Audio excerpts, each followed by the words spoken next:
その日から私は、その喫茶店で、掃除をし、皿洗いをし、客の注文を聞いて、飲み物や料理を、客に持って行った。人手が足りない、というだけあって、割と忙しい。これで給料なしでは、合わないような気もしたが、給料が全く出ないわけでは、ないらしい。5万円くらいはくれるそうだ。食費とアパート代がかからないことを考えると、そう悪くもないような気もする。客はバイク乗りが多い。それと近所の常連さん。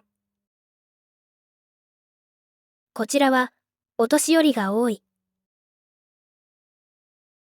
バイク乗りが多い理由は私にはわかる。店の前の道が国道1号の渋滞を避けるための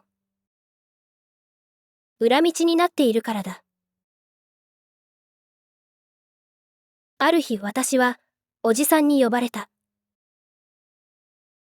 何ですかと私が尋ねると、おじさんは言った。あのな、お客さんの前では、もう少し愛想よくできないか。おじさんが言うように、私は愛想が悪かった。笑顔など見せないし、話し方も暗い。昔は違った。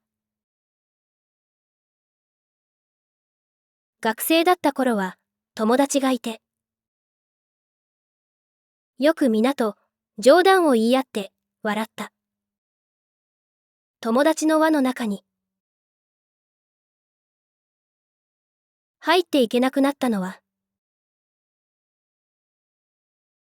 やはりあの頃だった。父が家を出ていく。私を捨てようとしている。そしてそれを誰に言うこともできない。父を見捨てた世間。私たち家族を見捨てた世間。そして自分でもどうにもならない。世間というものに対する不信感。周りが皆敵に思えた。あの頃から今この時まで。どうしても消えない不信感。ふと思った。バイクに乗りたい。でも私の CB にはもうガソリンがないのだ。おじさんの顔を見た。この人だけが私を助けようとしてくれた。でもこの人はもう私のことなど忘れている。すいません、と私は言った。おじさんはうなずいた。そして言った。よろしく頼む。私はできればここに置いてほしかった。もう他に行き場もない。バイク乗りたちが大勢やってくることも私にとっては気の紛れることだった。その日から私は愛想を良くしようと自分なりに努めた。無理に笑顔を作り、私なりに優しい話し方をする。ぎこちない笑顔。もしかしたら気味が悪いかもしれない。でもやるしかない。おじさんやりょうくんと朝食をとっている時も、これまで私はむっつりと黙っていたが、店の仕事や天気について一言二言何か言うようにした。そんな話題が無難だと思ったのだ。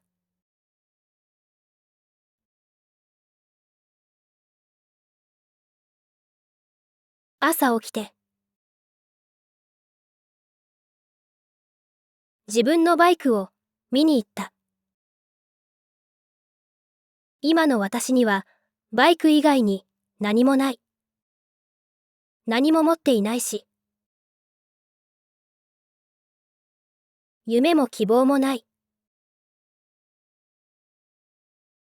だからたまに自分のバイクを見たくなる。燃料がないからエンジンをかけて、異常がないか確認することはできないが、バイクが汚れていないか、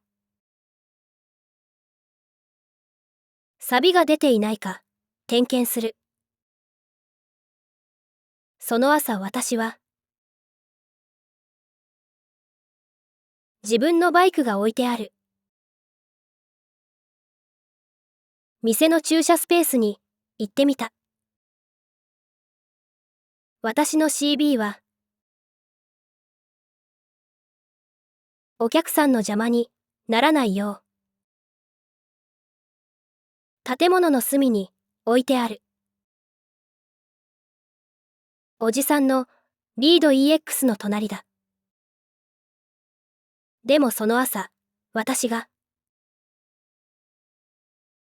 駐車スペースに行ってみると、私より先に誰かがいた。りょうくんが私の CB400 を見つめていた。自分のバイクにいたずらされる。私は思わずそう思ってしまった。私は叫んでいた。私の CB に何するの？りょうくんは驚いて私の方を振り向いた。別に、ちょっと見てただけだよ。りょうくんはそう言うと店に戻っていった。私はしばらくその場に立ち尽くしていた。そのうちに落ち着いて頭が冷静になってくる。まずいことをしたと思った。私には他人が信用できない。いつ誰が自分に危害を加えようとするかわからない。そう思ってしまう。りょうくんが私のバイクに何かしようとしたと決まったわけではない。バイクを持っていないりょうくんが、朝の誰もいない時間に、駐車スペースにいたことに、違和感を感じただけだ。謝ろうと思った。自分でも思う。私は性格の悪い、意固地な女だと。でも、ここではできるだけ。そうではないと思われたい。ここを追い出されたくなかった。店の開店前の道路の落ち葉の掃除をしていたりょうくんに、私は近づいていった。さっきはごめんなさい。ひどい言い方しちゃって。りょうくんは私の方を見た。いいよ、別に。りょうくんはそう言って笑った。でもその笑顔はどこかこわばっているような気がした。林さんとりょうくんは私を都合のいい労働力とみなした。そしておじさんは私の存在が迷惑かもしれない。でも、この人たちに敵意を持つべきではない。私は結局、助けられたのだ。だから私は努力した。性格が悪いと思われないように。意固地な女だと思われないように。そうしているうちに3人のこと。そして、この店のことも少しずつ分かってきた。おじさんは以前、サラリーマンをしていた。どの会社でどんな仕事をしていたのかわからないが、その会社はもう倒産してしまったらしい。仕事のないおじさんは昔親が経営していた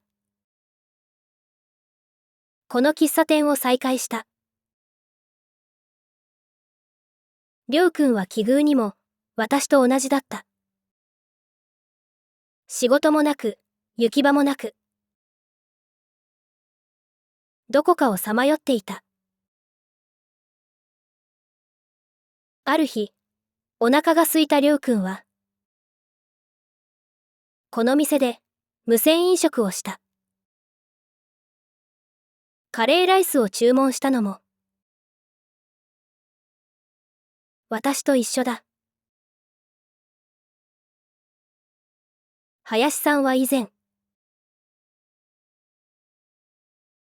銀行に勤めていたそうだ。定年になってすることもないので今はこの店を手伝っている。以前のこの店にはお客さんはあまり来なかった。でもあの駐車スペースができてから様子が変わったらしい。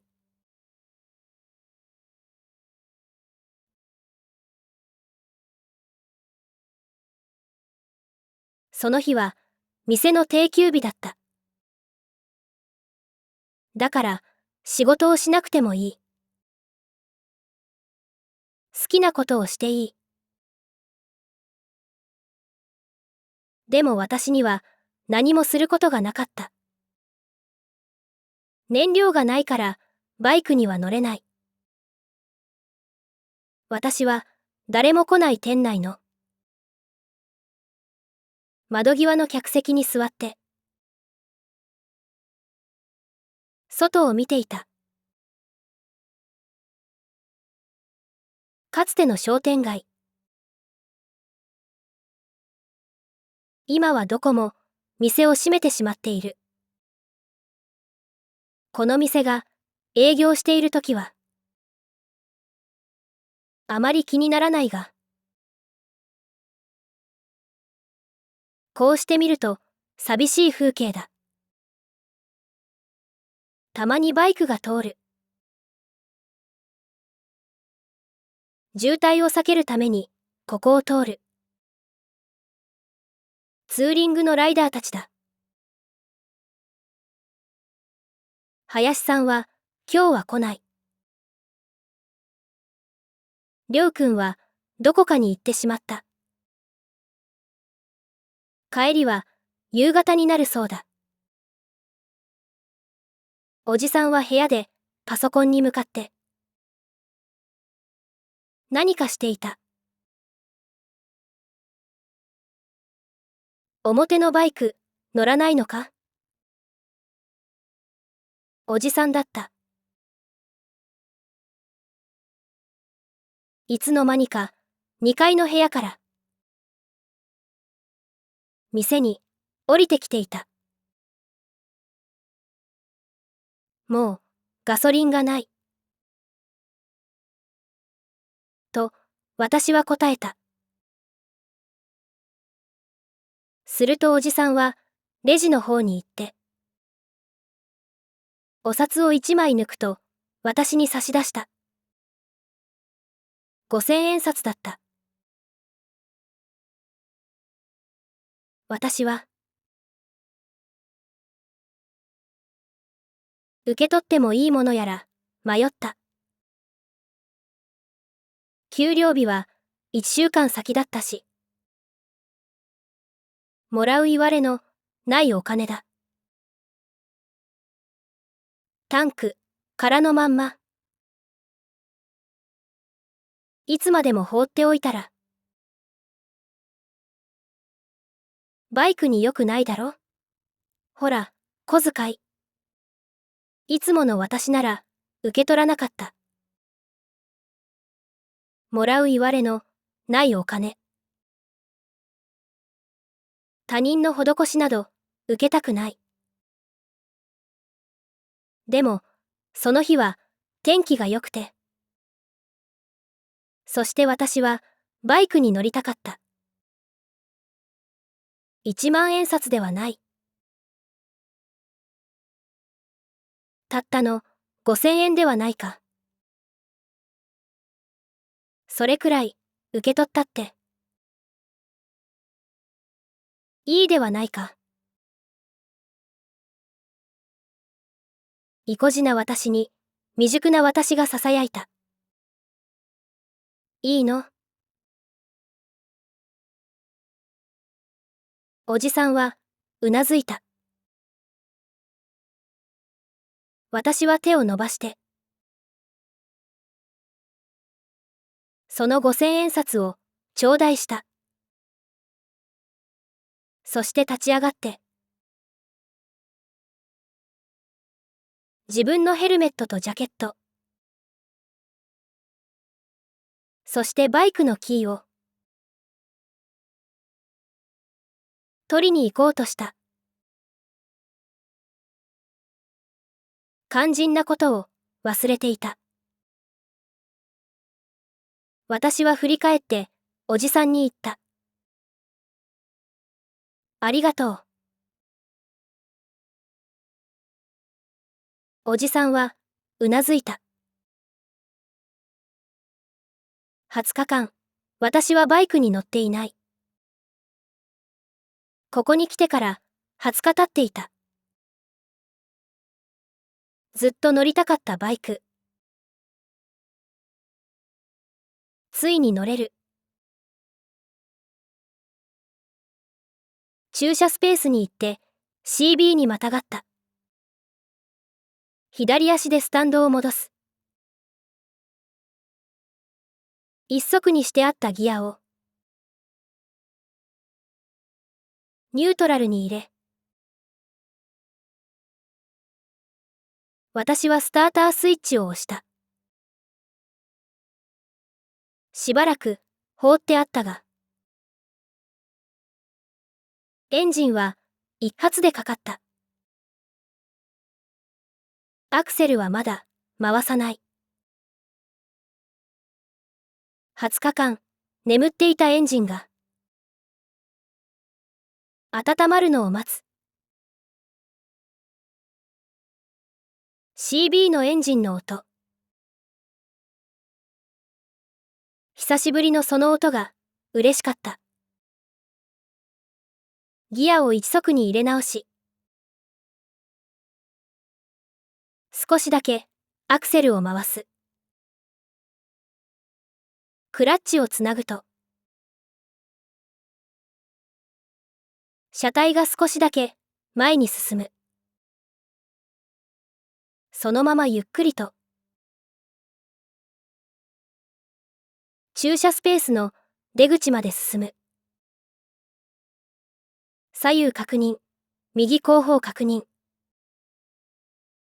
私は道路に出た。20日前と同じく。スピードメーターとタコメーターの間で燃料警告灯が点灯している。まずはどこかのガソリンスタンドでそれを消さなければ。朝から誰もいない店の客席に座って窓の外を見ていた。窓の外を走っていくバイク乗りたち。どこに行くのか私は知っていた。西湘バイパスの向こうには